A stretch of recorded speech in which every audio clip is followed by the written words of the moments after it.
awayin. 1:13 ng Tito.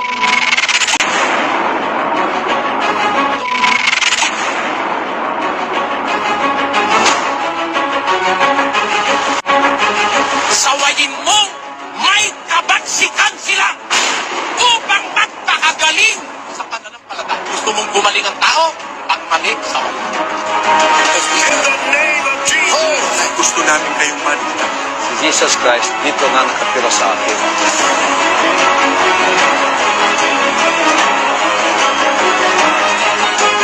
Ang pagmamahal sa kapwa, pati yung nasa labas ng iglesia nila, pinakikialam ang hatulan.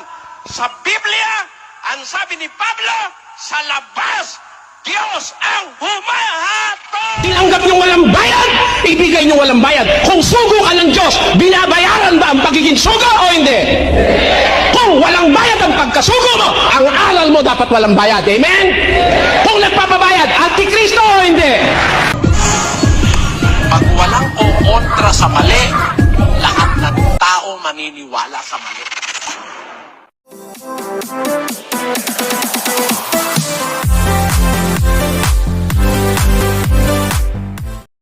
Isang napakahalagang bagay po itong ating ginagawa, sapagkat kung napapansin po ninyo, totoo po yung sinabi ng kapatid na Eli, na yung mga tao, mga kaibigan sa ngayon kasi kung atin pong napapansin, sobrang abala po ang tao sa lahat ng mga bagay para lang mabuhay ng matagal at makamtan ang karangalan, ang kayamanan, at para mabuhay po sila ng matagal, walang tigil na paghahanap buhay ang kanilang ginagawa. So, nawawalan na po sila ng panahon para po sa pagsusuri ng espiritual na bagay. Nawawalan na po sila ng panahon para maglingkod sa Diyos. Pumupunta man sila doon sa simbahan, sa mga kapilya, pero hanggang ganun lang mga kaibigan.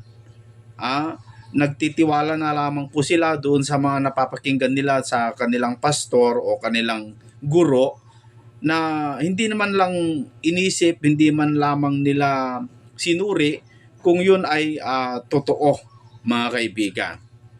Ang hangad po ng tao ngayon ay bihira lamang po yung naghahangad sa espiritual na kayamanan, yung kayamanan sa langit. Puro kayamanan sa lupa yung kanilang inaatupag, mga kapatid. Hindi nila alam na yung kanilang hinahanap, yung kanilang pinagpapaguran, araw at gabi, 24/7, yun ang ginagawa nila, hanap buhay. Wala na silang, minsan pa nga mga kaibigan, yung mga iba, lalong-lalo yung mga mayayaman, ay wala na silang panahon, miski sa kanilang pamilya mga kapatid, dahil sobrang abala po sila, busy sila.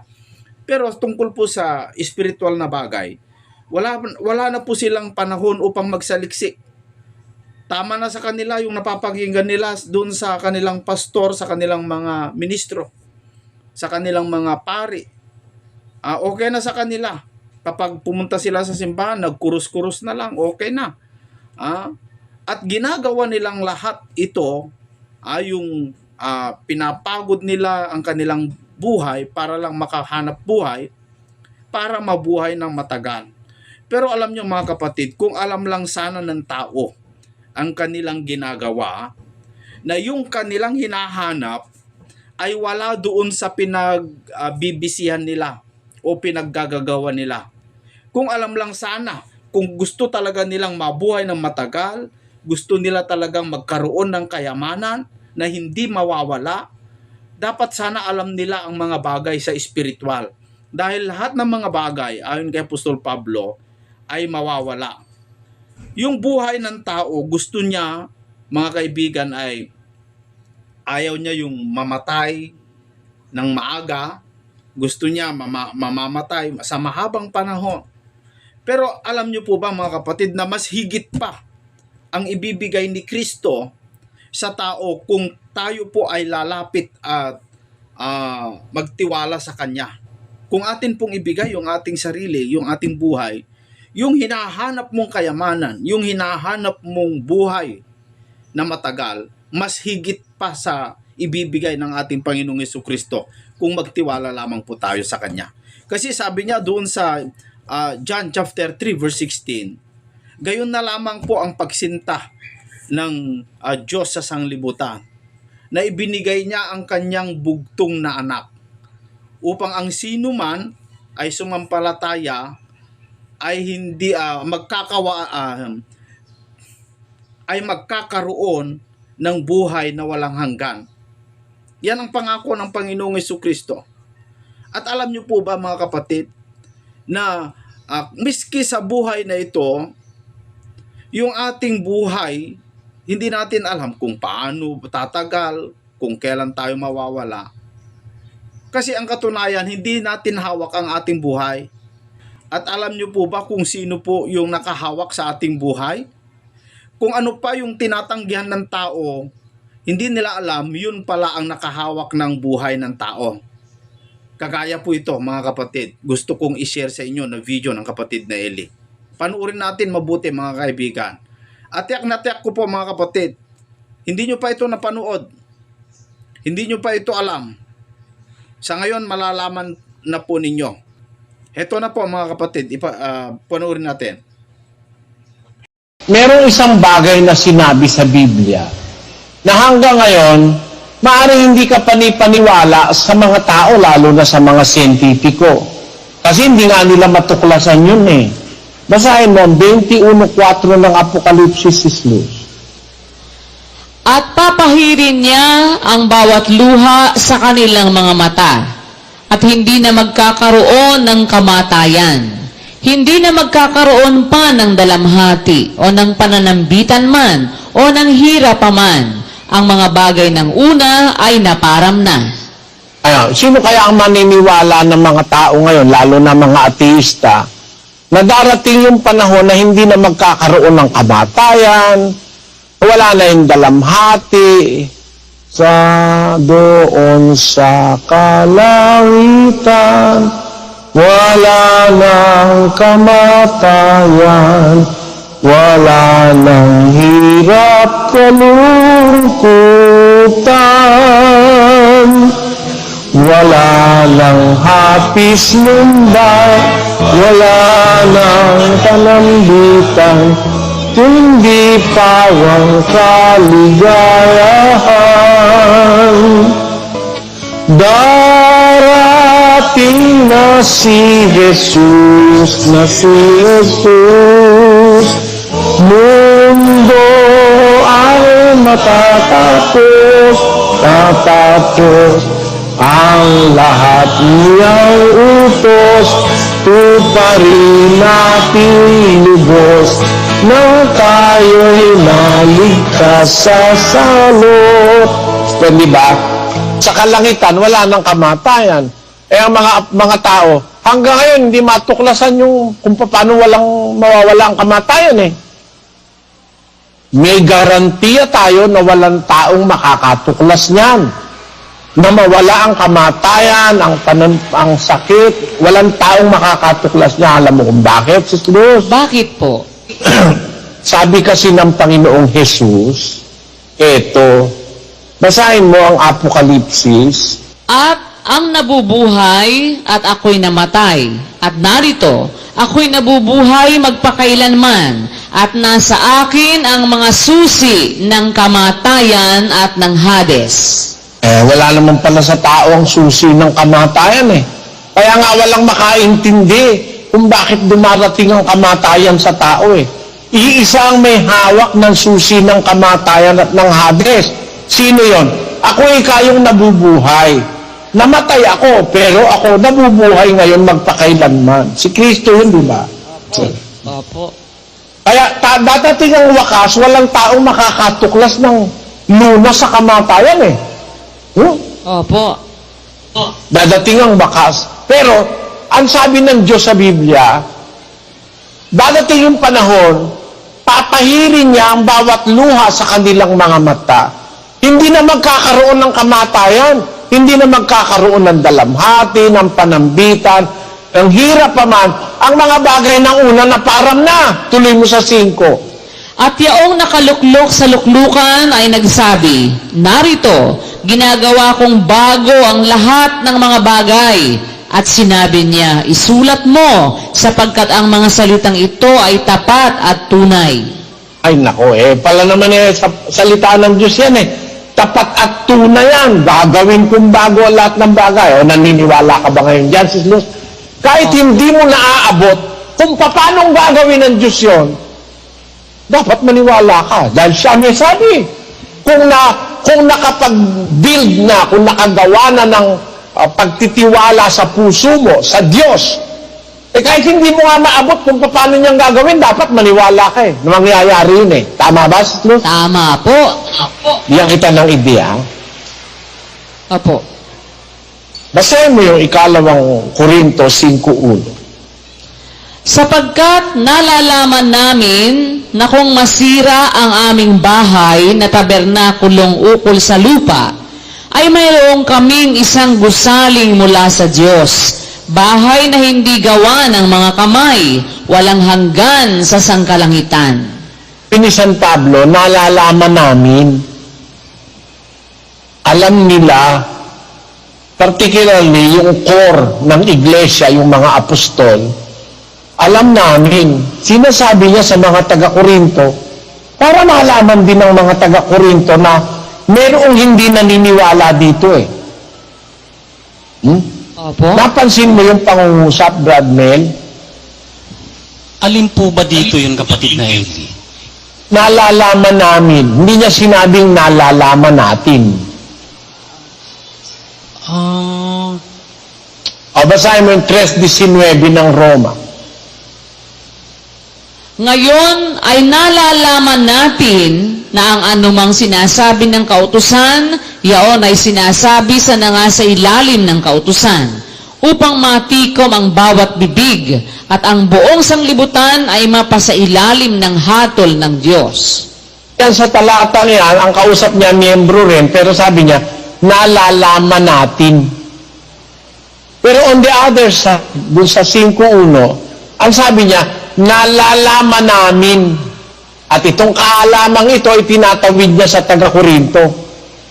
Na pagka nasira na yung bahay na aming tabernakulong ukol sa lupa, nalalaman ko rin yan, Sis Luz, ngayon Opo. Alam mo kung bakit? Bakit po? Unti-unti nang nasisira yung aking katawan Unti-unti na. Ang tuhod ko mahina na. Hindi ako pag ako'y matagal nang naluhod, lalo na pag si Brad Danny na nanalangin. Kailangan ko na ang magtitindig sa akin. Pag matagal nang nakaluhod. Kailangan, para ako makatayo, I cannot do it by myself now. Sabi ko, sira na yung ibang mga muscles ko, ligament ng tuhod, sira na. Ibig sabihin, meron ng diferensya. Yung tenga ko, tuhod ko, may diferensya na yung skeletal system ko. Dahil minsan, naglalakad ako, biglang parang nawawalan ako ng tuhod, mapapabagsak ako, tawag doon? Yung mapapaluhod ako. Parang pakitandang ko, wala akong tuhod. Sabi ko, may diferensya na. Alam ni Pablo yun, sabi niya. Pero hindi niya sinasabing alam din ng miyembro. Ang sabi niya, nalalaman namin, para ipaalam sa miyembro, sinasabi niya, nalalaman namin na kung masira ang aming bahay na tabernakulong ukol sa lupa, meron kaming isang gusali o bahay mula sa Diyos, bahay na hindi gawa ng mga kamay, walang hanggan sa kalangitan. Totoo ba yan? Totoo po.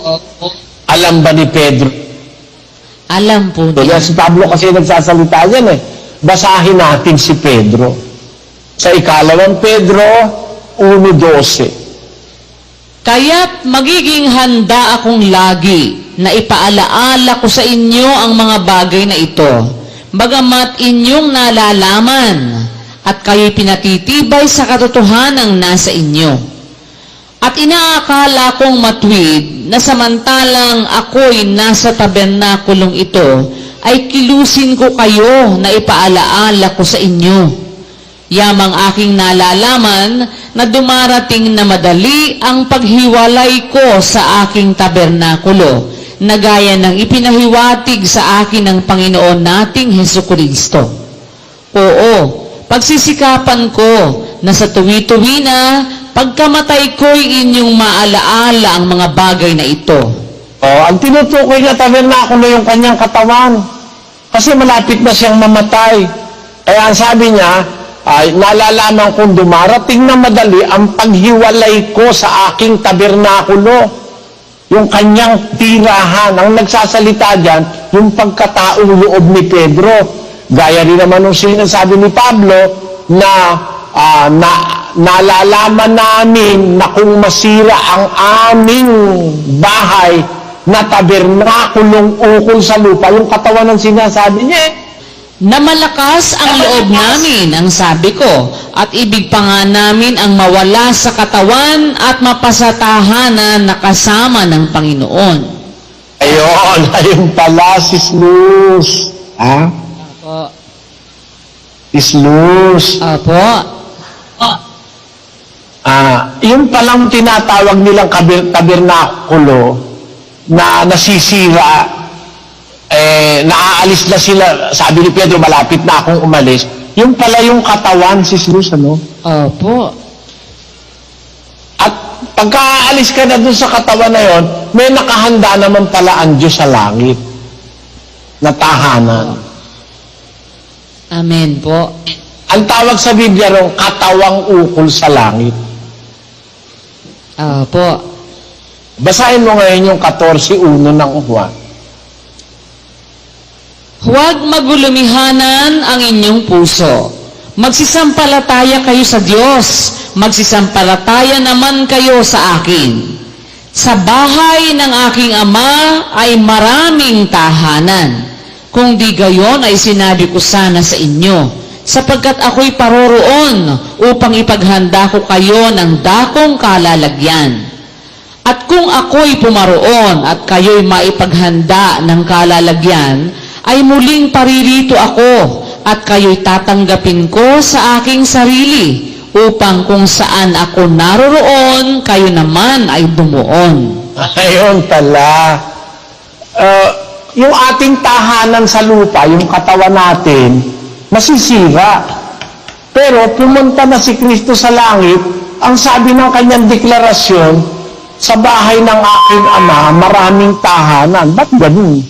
Bahay na, tapos marami pang tahanan. Pupunta ako roon para ipaghanda ko kayo ng tahanan na kalalagyan niyo.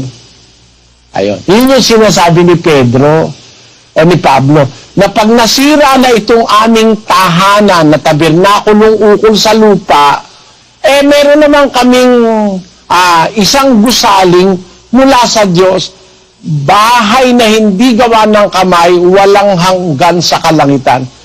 Akala mo, ang sinasabi pala ni Kristo dati, meron tayong lugar na tatahanan doon. No? Opo. Para mga apartment. Hindi. Yun yung magiging katawan mo doon, na doon kung saan magpakailanman. Ayun po pala, totoo po yun. Ang iisip ko nga noon, maraming tahanan, parang ini-imagine ko na, parang sabi, mansyon. Tapos parang meron kang, yun nga, mga kwarto-kwarto na doon mag-i-stay yung mga banal. Di pala ganon. Yun pala, yung tahanan mo na, ikaw na mismo, yung katawang ukol sa langit. Ayun po, hindi yung mga, parang mga kwarto-kwarto ng bahay. Yun po. Naintindihan mo ba yan, Brad Danny? Biglang naiba. Oo nga po, kapatid na Eli, salamat po. Dahil talagang ganun nga, yung pong paniwala po namin dati, akala ko talaga, yun nga po, sa pulong pa, mansion ang ginagamit po namin yung pala, napansin nga po namin sa pinapansin yung... Ikita lang na kung mansion, maalwan na maalwan ka, hindi ka gipit. Ayun. Kasi sa tahanan mo ngayon, gipit ka Oo nga po,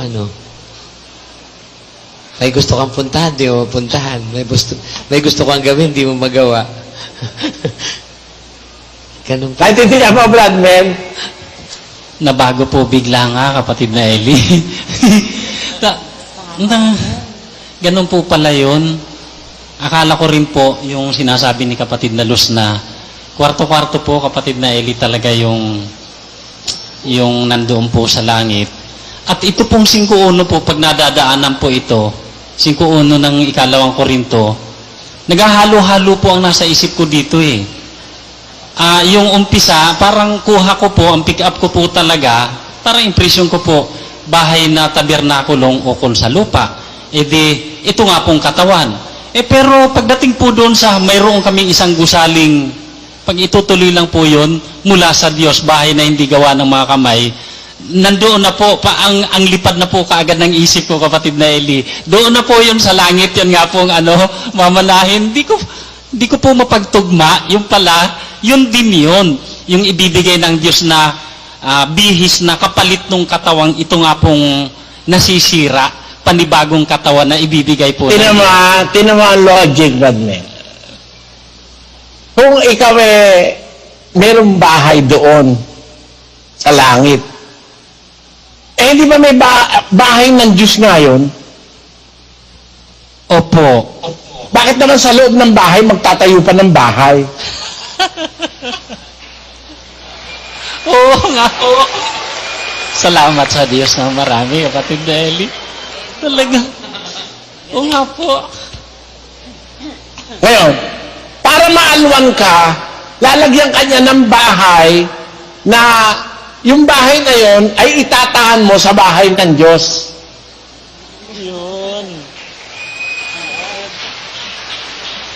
Paalkat ka, tama? Tama po. Para kang pagong. Parang pagong. Oo, katawan na niya, bahay pa niya.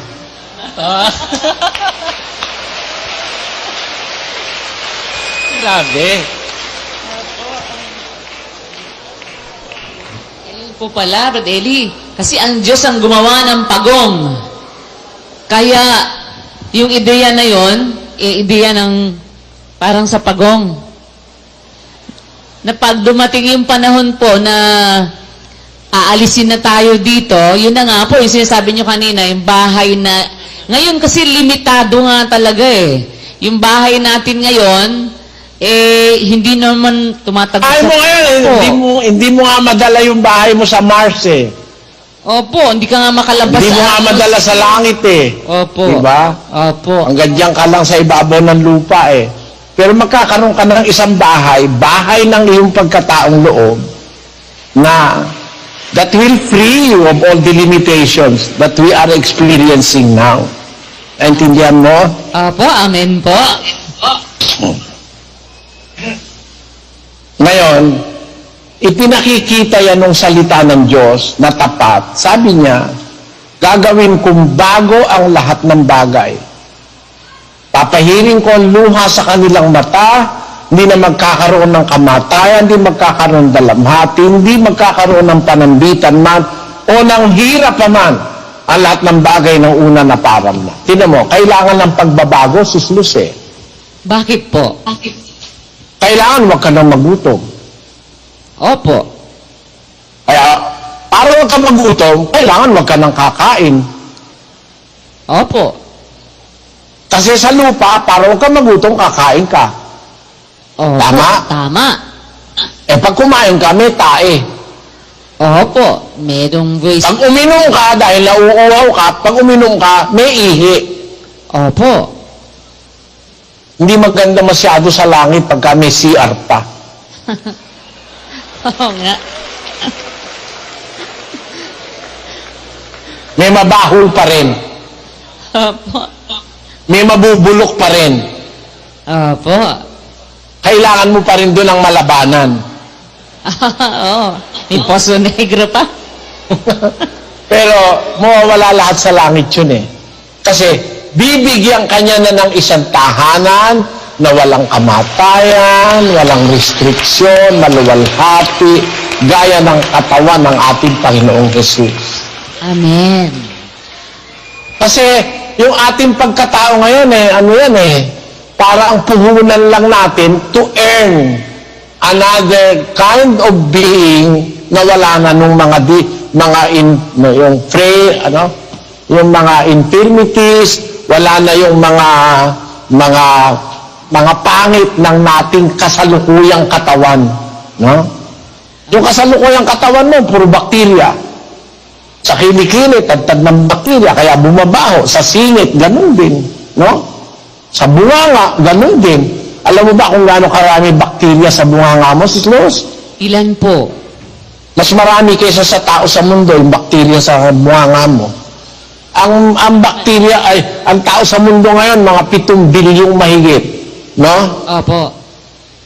Mas marami yung bakterya sa bibig mo ngayon. Nakakatiyak ako. Gusto mo, bilangin mo. Huwag na po. Pero darating ang araw, hindi mo na kailangan magsipilyo. Opo, dahil wala ng bakterya. Oo, hindi na. Hindi ka na kasi kakain, hindi ka naiinom kagaya ng Diyos.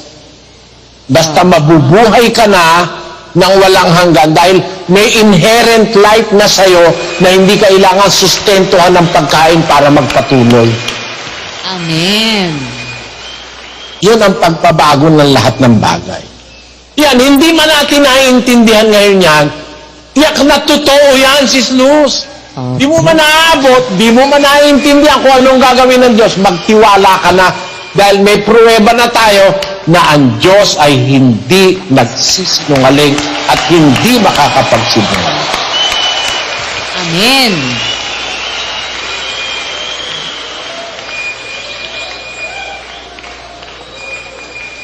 Ngayon, paano tayo makakapagtiwala na totoo ang bawat bagay na sinasabi ng Diyos kahit hindi natin matarok at hindi natin nakikita sa kasalukuyan? Paano tayo makakapagtiwala? Basahin mo yung 9:15 ng 2 Korinto. Salamat sa Diyos dahil sa kanyang kaloob na di masayod. Ayun. Yung hindi natin maintindihan, kaya natin napapaniwalaan, ipinagkaloob sa atin ng Diyos yun. Amen. Yung hindi masayod, yung hindi maunawaan ng maraming tao, yung hindi nila maubos isip, kaloob yun sa iglesia ng Diyos. Kaya tayo nagkaroon ng tiwala sa Diyos, nagkaroon tayo ng unawa dahil ipinagkaloob ng Diyos yun sa iglesia. Amen. Pero mo, di ba yan di ba yung ating pagtitiwala, yung faith natin, kaloob ng Diyos yan Hindi naman lahat ng tao meron yung ganyang klaseng paniniwala o pananampalataya. Kaloob yan Judas 3. Mga minamahal, samantalang ako'y totoong nagsisikap ng pagsulat sa inyo tungkol sa kaligtasan nating lahat, ay napilitan akong sumulat sa inyo na inaaralan kayong makipaglabang.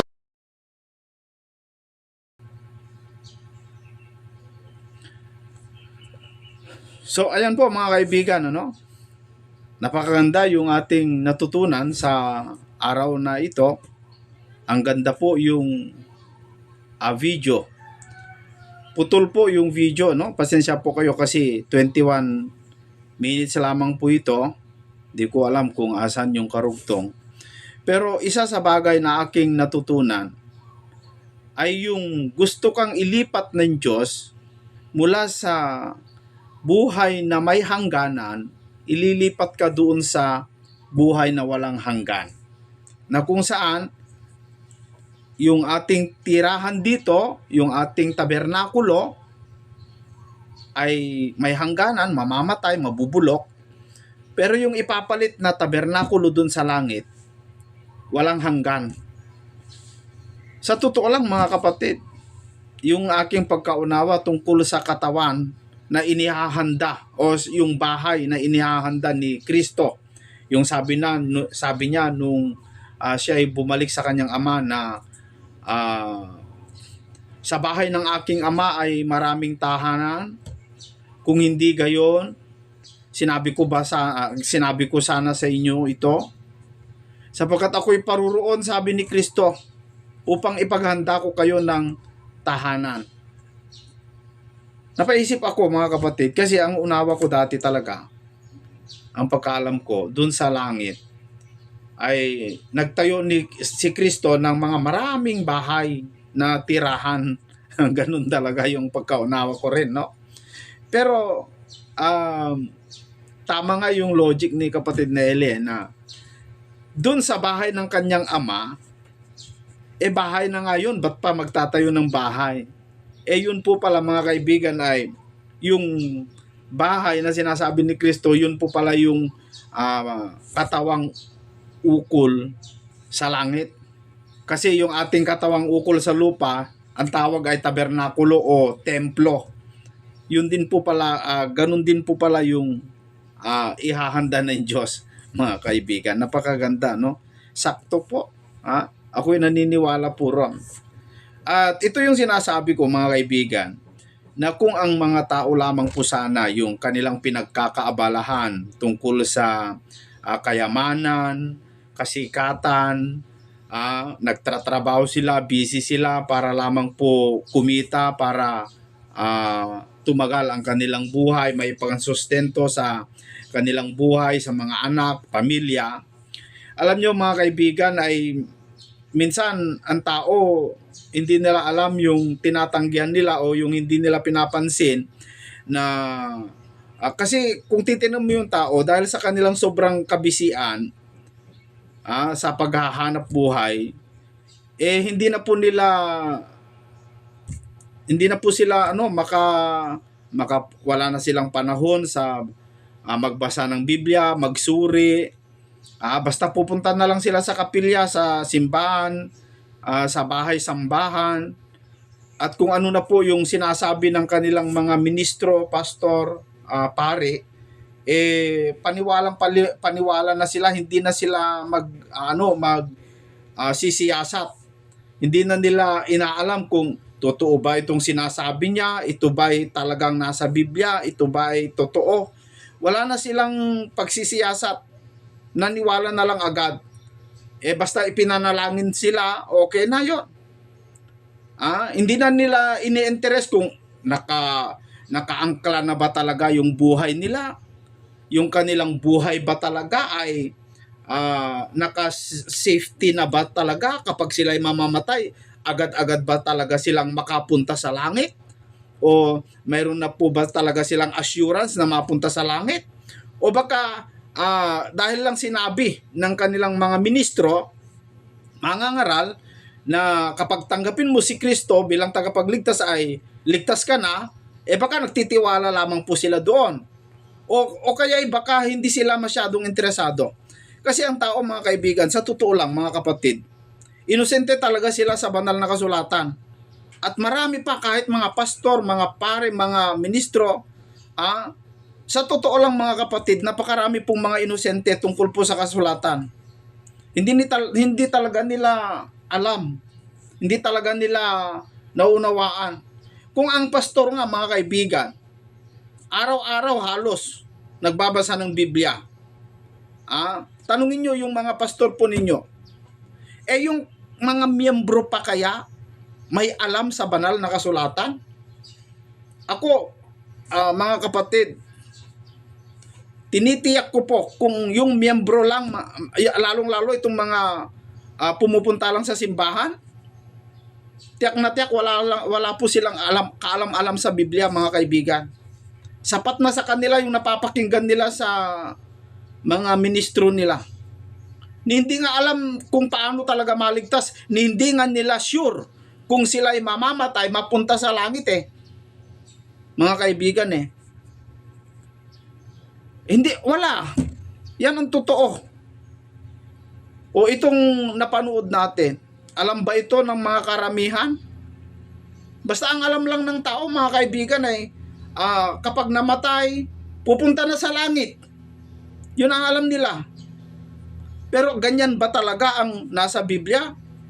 kapag mamatay, mayroon siyang tahanan dun sa langit na bahay. Ganun kasi ang pagkaunawa ng marami eh. Ako nga din eh, mga kaibigan eh. Pero nung napanood ko ito at pinag-iisipan ko, sinuri ko, abay, tama, mga kapatid. Totoo nga. Totoo nga. Sinong nakakaalam kung ano talaga ang kalagayan ng tao dun sa langit? Punong-puno nga ng Biblia ng simboliko. Punong-puno nga ng simboliko eh. Kasi yung nag-iisip tayo na tulad na lamang po yung nag-iisip ka na katawan. Sa tingin mo, katulad din ba sa katawan mo na nakikita mo na kailangan pa niyang damit, kailangan pa niya ng kung ano-ano, sipilyo o ano man? Iyan din pa ba yung itsura mo? Kung sakali ikaw ay papasok na sa langit? Samantalang sinabi po sa Revelation chapter 21 verse 5 na narito, sabi ng nakaupo sa luklukan, binabago ko ang lahat ng bagay. Sa totoo lang mga kapatid, miski nga yung pangalan mo ngayon, yung pangalan mo, papalitan ng Diyos yan eh. Hindi yan talaga yung pangalan mo doon sa langit eh. Hindi yan yung pangalan mo eh. Miski nga yung, dapat yung pangalan mo, tanungin nyo sa mga miyembro, mga kaibigan, kung alam nila kung paano may sulat yung pangalan nila sa Book of Life. Kung anong pangalan ang isusulat. Pangalan mo ba ang isusulat? For example, ang pangalan mo ay Jordan. Kapag tinanggap mo ba si Kristo bilang tagapagligtas mo sa iyong buhay, ang isusulat sa Book of Life ay Jordan? Kontento po yung mga miyembro mga kaibigan eh. Kampante sila sa sinasabi ng mga ministro eh. Hindi nila inaalam kapag namatay ako, pastor, ministro, pare, kapag namatay ba ako, yung pangalan kong Jordan din ba ang nakasulat? Ni isa walang magtanong yan. Kasi hindi talaga sila interesado sa kaligtasan. Yan ang totoo. Wala pa akong natanggap na tanong, mga kaibigan, sa tagal ko nang nangangaral, wala pa akong natanggap na tanong na, kapatid, kapag ba namatay ang tao, doon sa langit, yung pangalan kong Jordan, yun din ba isusulat? Wala pa. Pero dito mga kapatid, tinitiyak ko, kung sino tututol, sige tutulan nyo, yung pangalan mo, hindi yan yung isusulat. Dapat alamin po ninyo mga kaibigan, ano ba yung pangalan na isulat sa langit? Ang tao po kasi mga kapatid, kung minsan ay wala lang, basta pumunta lang sa bahay-sambahan, okay na, kontento na. Hindi na tinitiyak kung tama ba yung ginagawa nila, yung ginagawa ba nila ay biblical, o baka abusado na po yung mga, alam nyo mga kapatid, kung alam lang sana ng tao kung gaano kahalaga ang pagsamba sa Diyos. Katulad nito mga kaibigan, alam nyo, yung pagsamba sa Diyos, ang ginagawa po ng iba, ipikit ang mata, itaas ang kamay, tapos mag-worship. Yun ang alam nilang tamang pagsamba. Yung mga iba lumuluhod, nananalangin, okay naman yun, walang problema doon. Di po ako tutol doon mga kapatid. Pero yung tunay na pagluhod sa Diyos, yung mga iba naman yan, katulad yung mga Katoliko, kung malumuhod sila, nasa luhod, nakaharap sila doon sa rebulto ni Maria, o di kaya yung mga ibang mga santo, and then punas-punasan nila, minsan pa nga ilibot-libot yan buhat-buhatin. Yun daw ay pagsamba nila. Ganun ba yung pagsamba sa Diyos? Paano ba talaga yung pagsamba sa Diyos? Ano ba talaga yung talagang tamang pagsamba? Tamang pagluhod.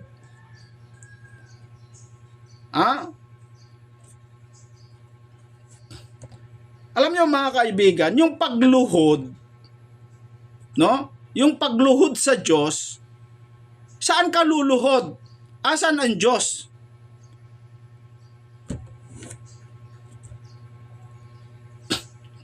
Yung pagsamba nga, sabi doon sa libro po ng Santiago 1:27, ang tunay na pagsamba o relihiyon ay pag-ingatan ang kanyang sarili na walang dungis at dalawin ang mga ulila at mga bao, tulungan, kalingain. Ganun sabi doon sa Santiago 1:27. Yun ang tunay na relihiyon o pagsamba. Tulungan ang mga nangangailangan. Hindi yung okay naman kung ikaw ay manalangin, ipikit ang mga mata, itaas ang kamay, mag-worship, okay yon. Pero ang talagang tunay na pagsamba, tunay na paglilingkod sa Diyos, mga kaibigan, kung paano sila mapalapit sa Diyos, yun yung mga pagsamba ituwid mo yung mga tao sa tunay na pananampalataya, ituro mo, tulungan yung mga nangangailangan, patawarin ang dapat patawarin. Kasi hindi ka naman papatawarin ng Diyos kung hindi ka magpapatawad Doon nga sa Mateo 6:14 hanggang 15. Kung gusto mong mapatawad sa Diyos, magpatawad ka. Pero kung hindi ka magpatawad, hindi ka papatawarin ng Diyos. So para matitiyak mo po pala na ikaw ay pinatawad ng Diyos, kailangan magpatawad ka. Para matiyak mo. Tanungin mo ngayon sa mga miyembro yan, kung alam nila. Kapatid, paano mo ba nalaman na ikaw ay pinatawad na ng Diyos? O tiyak na tiyak, hindi nila alam yan. Basta nanalangin ako, alam ko pinatawad na ako ng Diyos. Ganun lang ba mga kaibigan? Dapat matiyak mo, mayroon kang kasiguraduhan kung talagang pinatawad ka na ng Diyos sa iyong kasalanan. Sa paanong paraan? Di basahin mo yung Biblia. Sabi ng Biblia, kung hindi ka magpatawad, hindi ka rin patatawarin ng Diyos. Para mapatunayan mo na ikaw ay pinatawad na ng Diyos, di magpatawad ka. Ganun lang kasimple yon mga kapatid. Tulad yung pagluhod. Paano ba yung tamang pagluhod sa Diyos? Yung ibig sabihin kasi ng pagluhod, respeto po yon. Sumisimbolo yon ng pagrespeto sa tao. Yung pagluhod mo, pagrespeto. Paano mo bibigyan ng respeto ang Diyos? Wala naman yung Diyos sa harapan mo. Di bigyan mo ng respeto yung tao. Mahirap man o mayaman, wala kang pinipili, pantay-pantay, irespeto mo. Kasi yung tao naman, yan yung templo ng Diyos Yung pagrespeto sa tao, yung pagrespeto sa kanyang salita, yung salita ng Diyos. Yung salita ng Diyos, irerespeto mo. Simbolo po yun ng pagluhod mo sa Diyos. Dahil ang ginagawa mo sa tao, o sa lalong-lalo yung mga lingkod ng Diyos, ginagawa mo yun sa Diyos. Napakaganda, no? Yung pag-aaral po natin. Sa susunod mga kaibigan, pagpatuloy natin yung ating pinag-aaralan, paano natin makilala yung tunay na iglesia ng Diyos. Ano po yung mga doktrina na nakapaloob. Kasi bawat isa nag-aangkinan tungkol po diyan, dapat malaman natin, mga kaibigan. No? Kung ano yung nakapaloob doon sa iglesia ng Diyos para makita natin, may kumpara natin yung iglesia na kinaaniban natin. Ito na kaya yung iglesia na nakipagmiyembro sa Diyos. Kasi yung iglesia, andyan na isa lang yun andyan na andyan sa Biblia, makikita mo Dapat masunod mo lang yung kanyang protocol o kanyang alituntunin para mapabilang ka doon sa loob niyan. Kahit sasabihin mo, ikaw ay iglesia ng Diyos. Sabihin mo, ikaw ay tatag ni Kristo. Kung wala naman sa iyo yung, hindi naman nakapaloob sa iyo yung alituntunin, wala din. Okay po mga kapatid, tama na. Hanggang sa susunod po dito sa ating programang Expositor.